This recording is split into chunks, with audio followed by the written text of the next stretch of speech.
നമസ്കാരം. ശബരിമല കൊള്ളയിൽ VIP-യെ അറസ്റ്റ് ചെയ്തു. മുൻ ദേവസ്വം മന്ത്രി ഒളിത്താവളത്തിൽ. ശബരിമല കേസിലെ സുപ്രീം കോടതിയുടെ ചോദ്യങ്ങൾ ചെന്ന് തറയ്ക്കുന്നത് സംശയ നിഴലിലുള്ള VIP-കളിലേക്കാണ്. അതുകൊണ്ട് തന്നെ വൻ തോക്കുകളും പ്രതിയാകുമോ എന്ന ഭയത്തിലാണ് ജനുവരി 19 മുൻപ് എന്തും സംഭവിക്കാം എന്നുള്ള തരത്തിലേക്ക് മുൻ മന്ത്രി അടക്കം ഭയചകിതരാകുന്നു എന്നുള്ളതാണ്. അറസ്റ്റ് ചെയ്യപ്പെടാൻ കഴിയുന്നത് അല്ലെങ്കിൽ അറസ്റ്റ് ചെയ്യപ്പെടാൻ സാധ്യതയുള്ളവരുടെ ലിസ്റ്റിലേക്ക് മുൻ മന്ത്രി അടക്കമുണ്ട്. കൂടാതെ കൊച്ചി കമ്മീഷണറുടെ അച്ഛനെ വരെ കേരള പോലീസ് അറസ്റ്റ് ചെയ്യുന്ന സാഹചര്യമാണ് നിലവിലുള്ളത്. നമുക്കറിയാം, ഈ ശബരിമലയിൽ നടന്നതുമായിട്ട് ബന്ധപ്പെട്ട് വരുന്ന വലിയ ക്രമക്കേട്, ഇത്രയും വലിയൊരു കൊള്ള, അത് പൊതുസമൂഹം കാണുന്നതിനേക്കാൾ ഏറെ ദൈവത്തെ പോലും വെറുതെ വിടില്ലല്ലോ എന്നുള്ള സുപ്രീം കോടതിയുടെ പരാമർശം ഞെട്ടൽ ആകുന്നത് എന്നുള്ള കാര്യത്തിൽ സംശയമില്ല. ആ ഞെട്ടൽ ഉളവാക്കുന്നത് പലപ്പോഴും ഈ സംശയ നിഴലുള്ള VIP-കൾക്കാണ്. അവർ അറിയാതെ ഞെട്ടിപ്പോകുന്നുണ്ട്. കാരണം ഇത് ആരെക്കുറിച്ചാണ് പറയുന്നത് എന്നത്. ഇത്രയും വലിയ കൊള്ള നടന്നത്, ദൈവത്തെ പോലും വെറുതെ വിടാത്ത തരത്തിലുള്ള കൊള്ള നടത്തിയത്. ശബരിമലയിൽ സ്വർണ്ണക്കടത്ത് കേസുമായിട്ട് ബന്ധപ്പെട്ടിട്ട് തനിക്കെതിരെ ഹൈക്കോടതിയിൽ നിന്നുണ്ടായ പരാമർശം നീക്കണമെന്ന് ആവശ്യപ്പെട്ടുകൊണ്ട് ദേവസ്വം ബോർഡിന്റെ മുൻ അംഗമായിട്ടുള്ള KP ശങ്കർദാസ് നൽകിയ ഹർജി തള്ളിക്കൊണ്ടാണ് കോടതിയുടെ ഇത്രയും ഗൗരവപൂർണമായിട്ടുള്ള ഒരു പരാമർശം പുറത്തു വന്നത്. കാരണം ശബരിമലയിൽ നടന്ന വലിയ ക്രമക്കേടാണ് എന്നും ദൈവത്തെ പോലും വെറുതെ വിടില്ലല്ലോ എന്നുമുള്ള സുപ്രീം കോടതിയുടെ പരാമർശം. ഹൈക്കോടതി ഉത്തരവിൽ തനിക്കെതിരെ നടത്തിയ പരാമർശങ്ങൾ നീക്കണമെന്നായിരുന്നു ശങ്കർദാസ് ഉന്നയിച്ച ആവശ്യമെന്ന് പറയപ്പെടുന്നത്. സുപ്രീം കോടതിയെ സമീപിച്ച ശങ്കർദാസിന്റെ നീക്കം എല്ലാ അർത്ഥത്തിലും തിരിച്ചടിച്ചു. കേസിൽ പ്രതികളായവർക്കും ജയിലിൽ കിടക്കുന്നവർക്കുമെല്ലാം ഇത് തിരിച്ചടി തന്നെയാണ്. നിലവിൽ ശങ്കർദാസ് അതീവ ഗുരുതരാവസ്ഥയിലാണ് എന്നുള്ള സൂചനകളാണ് പുറത്തു വരുന്നത്. കഴിഞ്ഞ ആഴ്ച പക്ഷാഘാതം അദ്ദേഹത്തിനുണ്ടായിരുന്നു. ഈ സാഹചര്യത്തിൽ അറസ്റ്റ് നടപടിക്രമങ്ങളിൽ മാത്രം ഒതുക്കേണ്ടി വരും. കൊച്ചി കമ്മീഷണറായിട്ടുള്ള ഹരിശങ്കറിന്റെ അച്ഛനാണ് മുൻ ദേവസ്വം മെമ്പർ കൂടിയായിട്ടുള്ള ശങ്കർദാസ്. പ്രായത്തിന്റെ കാര്യത്തിൽ മാത്രമാണ് നിങ്ങളോട് അനുഭാവമുള്ളത് എന്നും മെറിറ്റും പരിഗണിക്കുമെന്ന് പറയുമ്പോഴും അതിന് ജാമ്യാപേക്ഷയുമായി ബന്ധപ്പെട്ട കോടതിയെ സമീപിക്കേണ്ടതാണ് എന്ന് സുപ്രീം കോടതി പറഞ്ഞാണ് ഈ ഹർജി തള്ളിയതും.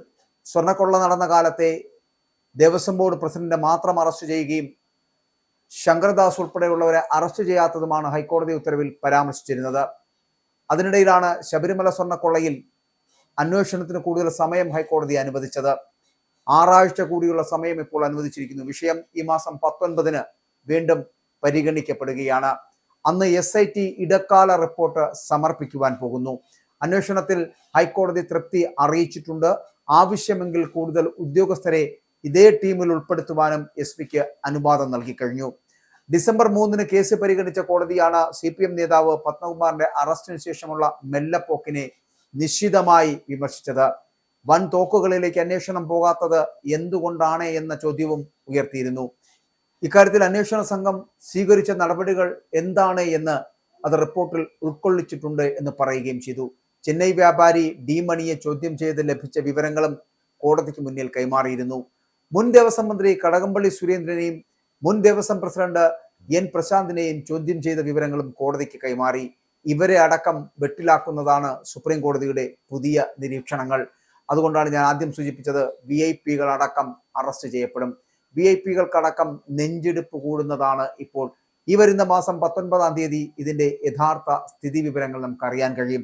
അതിനു മുൻപ്, അതായത് ജനുവരി 19 മുമ്പ് ഈ VIP-കളെയൊക്കെ അറസ്റ്റ് ചെയ്യേണ്ടതാണ്.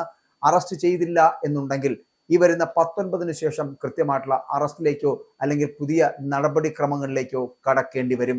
അപ്പോൾ ഇവിടെ വെട്ടിലായിരിക്കുന്ന നമ്മുടെ കടകംപള്ളി സുരേന്ദ്രനാണെങ്കിലും N പ്രശാന്ത് ആണെങ്കിലും ഒക്കെ ഇവരുടെ മൊഴികളൊക്കെ രേഖപ്പെടുത്തിയിട്ടുണ്ട്. പലരും ഈ പറയുന്ന പോലെ ഒളിത്താവളങ്ങൾ തപ്പി നടക്കുകയാണ്. ഇനി എവിടെയാണ് ഒളിച്ചിരിക്കേണ്ടത് എന്ന് അറിയാതെ. കാരണം ഇവരെ അടക്കം വെട്ടിലാക്കുന്നതായിരുന്നല്ലോ സുപ്രീം കോടതിയുടെ നിരീക്ഷണങ്ങൾ.